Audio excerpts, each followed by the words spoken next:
Hai guys, saat ini gue lagi on the way ke rumah sakit pemerintah untuk beli obat.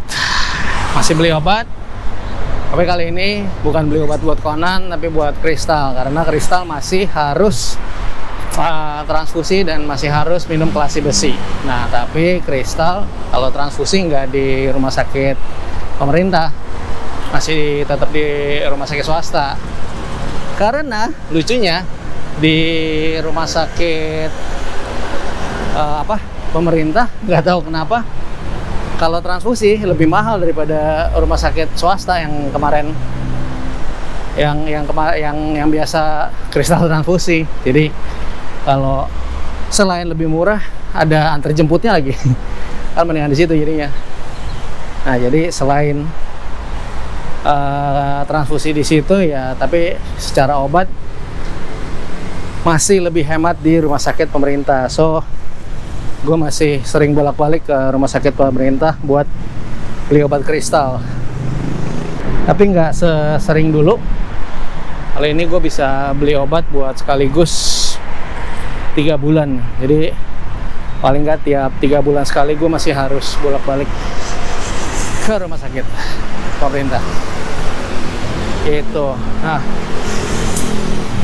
saat ini udah kira-kira sebulan setengah dari Conan pergi. To be honest, gue sendiri rasanya getting better sih. Nggak se-mellow 1-2 minggu pertama. Michelle juga gue rasa getting better, meskipun dia masih susah tidur. Kalau jam tidurnya masih kacau, karena malam-malam dia masih perlu dengar musik dan mendistract pikirannya supaya nggak kepikiran terus gitu loh. But it's getting better. Thanks God.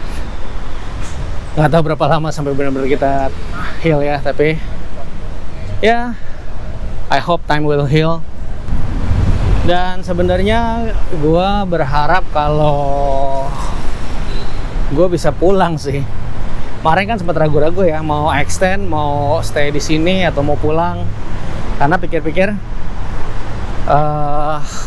kalau stay di sini ngapain juga gitu loh, kalau nggak ada kerjaan. Mungkin 1 bulan, 2 bulan oke lah, tapi kalau lebih lama lagi kita bingung mau ngapain. Ya. Tapi kemarin akhirnya gue extend visa juga karena Michelle bilang Michelle belum mau pulang gitu. So ya udah, kita extend visa. Nah, cuma sekarang di tengah-tengah kegalauan kemarin, somehow gue merasa untung extend visa, karena kemarin ada limitnya. Kalau nggak decide saat itu juga harus extend visa, kita benar-benar harus pulang kalau visanya nggak di extend. Jadi kita extend. Nah, sekarang dengan case COVID yang naik parah kan di Indonesia, satu sisi gue bersyukur lah untuk memutuskan untuk stay di sini dulu. Tapi satu sisi gue tetap berharap case di Indonesia bisa benar-benar turun drastis gitu. Kalau nggak, kita sampai kapan kita di sini? Nggak pulang-pulang kita. Gitu. Gue sebenarnya nggak takut pulang sebenarnya kalau gue sendiri, karena gue pikir kalau asal udah divaksin kan seharusnya aman ya. Nah, cuman yang gue concern adalah case, karena kalau Kristal kan belum bisa divaksin. Kalau dia belum divaksin berarti ya masih rentan. Terus kondisi rumah sakit di Indonesia kan sangat tidak kondusif, sementara dia masih perlu transfusi rutin dan minum obat kan. Nah, karena memang repot banget kalau setiap bulan harus bolak-balik ke rumah sakit, sementara kondisi rumah sakitnya kan nggak kondusif ya, juga ketersediaan obat, ketersediaan donor. Jadi so far selama ini di rumah sakit kalau mau donor sekarang harus bawa donor sendiri gitu loh. Jadi nggak bisa langsung minta dari PMI kayak sebelum-sebelumnya.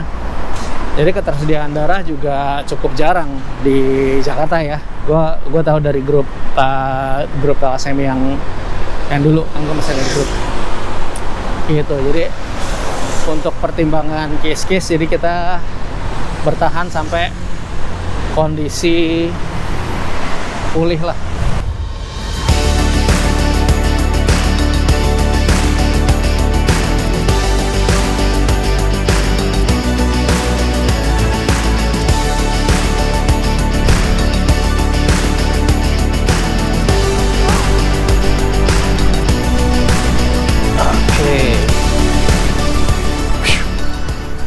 Oke, ngomongin tentang COVID ya. Di Thailand itu sebenarnya COVID-nya lumayan tinggi juga, lagi parah-parahnya juga, karena penambahan per hari terakhir yang gue cek itu sekitar 5.000 per hari. Sebenarnya sih kemarin itu yang terakhir gue cekin itu yang paling tinggi, 5.000 itu paling tinggi. Minggu-minggu sebelumnya tuh sekitar berapa ya? 2.000, 3.000, 4.000, naik turun di situ aja. Nah, cuman memang ini sekarang lagi third wave ya. Wave ketiga ini yang lagi parah-parahnya banget. Sebelumnya tahun lalu kalau di Thailand ya, wave pertama itu Thailand selamat. Karena dari sejak breakout COVID ini sampai Desember kemarin itu wave pertama, kasus total di Thailand cuman 3.500 kasus. Dikit banget kan, gila banget. Nah, terus habis itu pas Desember itu dia wave kedua. Wave kedua itu dari Desember sampai Februari. Desember sampai Februari itu sekitar beberapa puluh ribu case.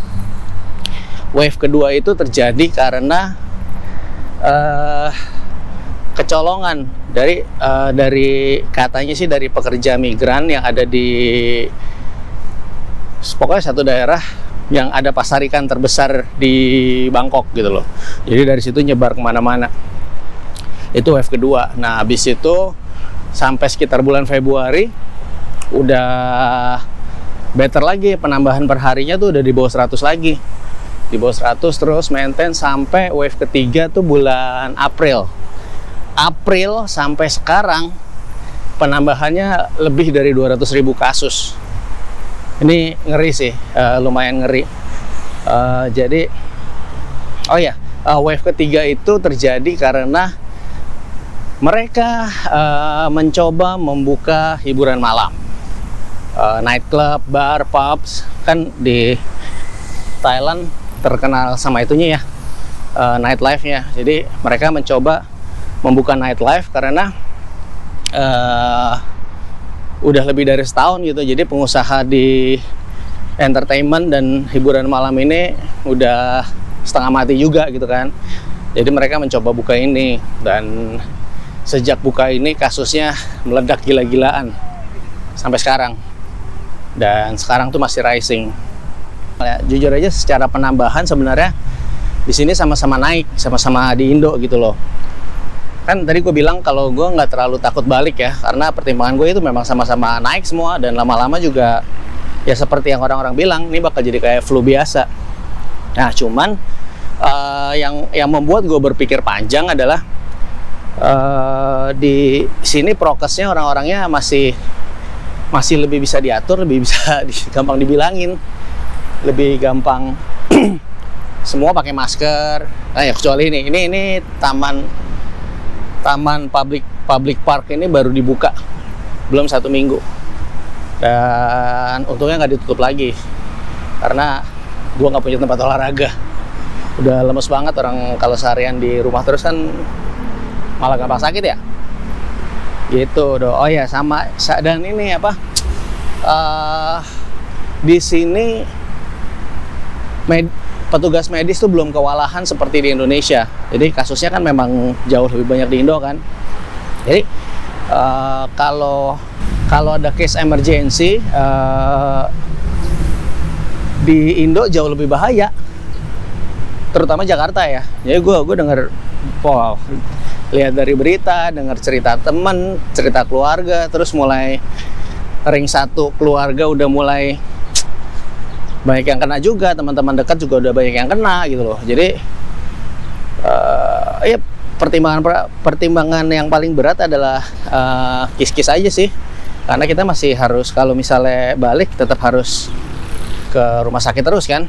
Sebenarnya kalau balik tuh gue pengennya ke daerah yang aman gitu loh, nggak ke Jakarta. Kalau balik Indo ya, pengennya ke Bali gitu kan.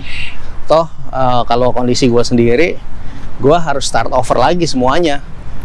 Jadi kayaknya gue nggak ada bedanya gue start di Jakarta atau di Bali gitu, atau di tempat lain yang masih kondusif lah tenaga medisnya.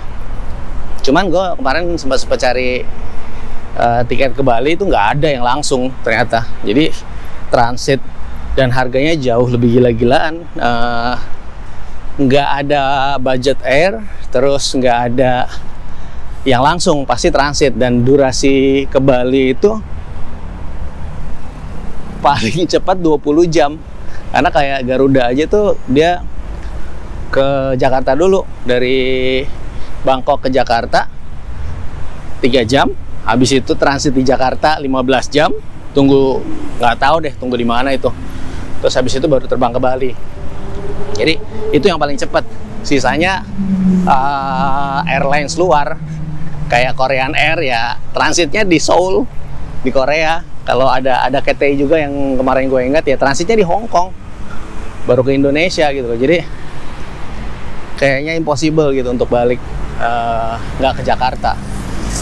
Nah terus yang bikin males lagi adalah kan setiap terbang harus PCR ya, PCR, karantina, dan gue nggak mau. Jujur aja gue di sini belum pernah PCR karena relatif aman, dan kita nggak kemana-mana juga kan, gue belum pernah PCR. Gue ngeliatin semua teman-teman yang rutin dicolok hidungnya tuh kayaknya aduh. Gue oke, gue nggak masalah. Gue yakin Michelle sama si Oma juga nggak masalah. Tapi gue concern sama kis-kis juga, karena let's say kita balik ke Jakarta aja ya, dari sini udah PCR harus colok. Kalau misalnya oke, nyampe harus colok lagi. Pas karantina, selesai karantina colok lagi.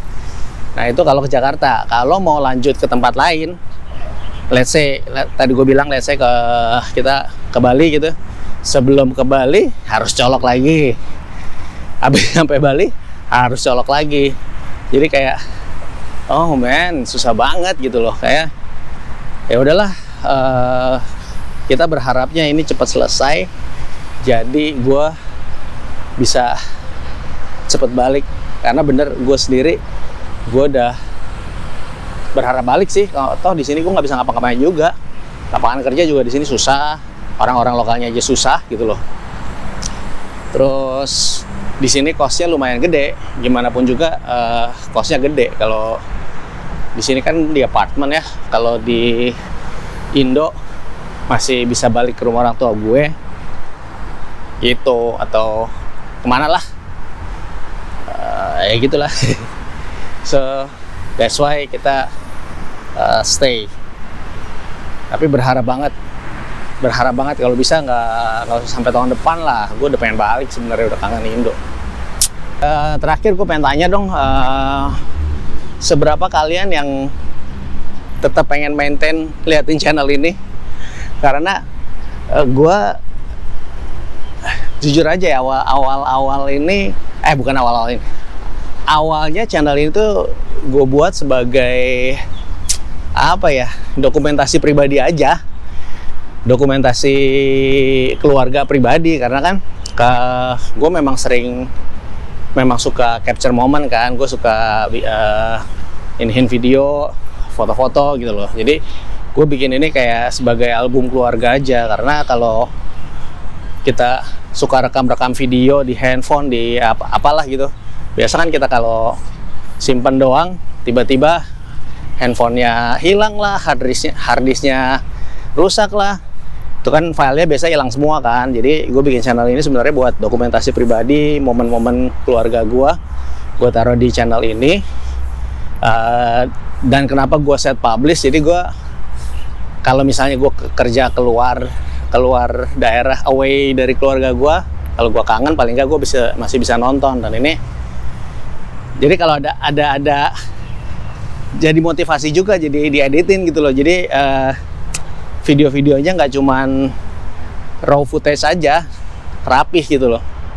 Sejak kita memutuskan Conan untuk BMT channel ini, jadi gue pakai juga untuk waktu itu inisiasinya adalah untuk spread awareness juga tentang thalassemia, karena kan ini juga sesuatu yang kita nggak tahu, dan gue pengen banyak orang yang tahu gitu awarenessnya tentang thalassemia. Sekalian kita memang udah punya rencana waktu itu untuk do something buat Conan dan Crystal, which is BMT. Nah, juga waktu itu kita buat ini sebagai kayak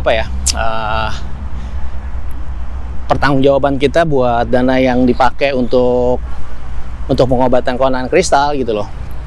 Jadi orang bisa lihat progresnya seberapa, secara nggak cuma report dari kalau di kita bisa kan ada reportnya kan, cuma by tulisan, tapi semua yang bantu Conan untuk BMT itu bisa lihat secara langsung kondisinya, progresnya gimana. Nah, sampai momen itu baru mulai rame kan channelnya kan, kalian baru mulai pada tahu channel ini kan. Dan to be honest, gua berasa memang di channel ini hero-nya itu Conan. Semua pengen lihat Conan gitu kan. Nah, sekarang dengan semua yang sudah terjadi, Conan udah nggak ada. Apakah kalian masih niat mantengin channel ini? Gitu. Karena kalau misalnya nggak terlalu menarik-narik amat, gue nggak berpikir untuk ngelanjutin. Karena basically gue bukan vlogger. Kita bukan vlogger yang suka memamerkan keseharian kita, tapi ya nggak tahu, mungkin ini juga bisa jadi alternative source of income buat gua kalau misalnya gua lanjutin. Sementara kita juga belum tahu mau ngapain aja kan di sini kan. Nah, at least untuk sekarang sih gua sama Michelle masih berusaha untuk merencanakan buku. At least itu yang bisa kita kerjain. Tapi nge-YouTube juga gue harus nggak tahu masih zaman gak sih vlog-vlog begini. Karena gue nggak berasa, gue bukan orang yang suka menceritakan kehidupan pribadi, sama bukan gue juga nggak males gitu nonton kehidupan orang kalau gue sendiri ya. Nggak tahu, cuman kalau kalian banyak yang excited ya gue mungkin consider mungkin harus gue lanjutkan. Tapi kalau enggak ya mungkin what's the point gitu kan. Paling gue balikin channel ini sebagai channel pribadi keluarga yang isinya dokumentasi kita aja. Yang nggak tahu deh kalian mau nonton apa enggak terus gitu. Bantu jawab ya kalau kalian kasih tahu what's on your mind. Apakah menurut kalian harus gue lanjutin apa enggak? Let me know. Oke? Sekarang rasanya sudah waktunya gue balik. That's it for today. See you next time.